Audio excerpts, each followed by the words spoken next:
So let's work out our final grade for Final Fantasy VII Remake. Yo,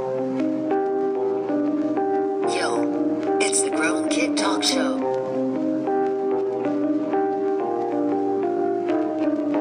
Yo, it's the Grown Kid Talk Show. Yo, Grown Kid Talk Show. Yo, it's the Grown Kid Talk Show. I want you to remember that Metacritic is 2 scores, that 87 and that 8.1. We'll add those together to make sure that we're dividing by 5 for our tally. That equals 168 divided by 2 equals 84. That 4.5 out of 5 on our scale is actually equal to a 90. I'll save us the math there. Then we had an 8 from IGN, which is an 80. We gave Kotaku a 90, and we gave Polygon another 80. Those are our 5 final scores. We'll equal those all together, divide by 5, and our final fair grade for Final Fantasy VII Remake is an 84.8. We will round that up to an 85 flat. I think an 85 is a super fair grade for Final Fantasy VII Remake. Excluding my fandom from it, excluding your fandom from it, I do feel like this is an acceptable grade. I don't think the game really is a 9. Why? Because I also want to see improvements to the franchise and the game moving forward, because this is just an installment. I want it to be 3 parts. And why I say 3 parts and people think that's not enough is that I want DLC. I feel like you could tell stories and do things in the DLC very much like you do in an MMO, and we could progress things faster, because I do not want to wait 10 years to play Final Fantasy VII. So I want it in 3 parts. So we go from an 85 to, like a 92, and then we can get our 100 perfect score final, or we go from an 85 to a 90 to a 95. Add in all the DLC, release the perfect edition of Final Fantasy VII of everything, and it's just one game, and that is the perfect 100. I am super happy with that. So let's get to my thoughts. Can Final Fantasy VII Remake win Game of the Year?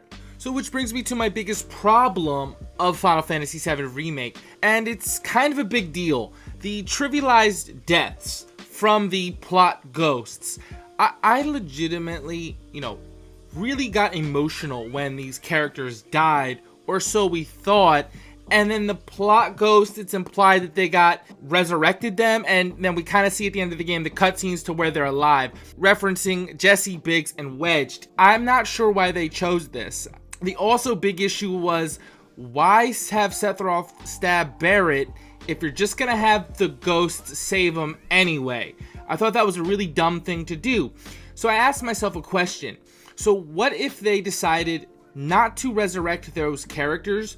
What would those ghosts be accomplishing in terms of the story itself? Now, that's not to say I'm not okay with the changes they made. However, that trivializing, that's a tough little word, of the death really disappointed me. I thought it was going to be meaningful. It ended up not, and that really is why I can't give the game like a higher grade. Final Fantasy VII I thought was an opportunity to show that more grown-up story and hit on those more mature elements, and then they ended up going the, I'll say it, the Kingdom Hearts route, where you're not really dead and you came back at the end. That is actually a really big disappointment of mine. Unfortunately, I don't think an 85 is going to allow Final Fantasy VII Remake to win Game of the Year.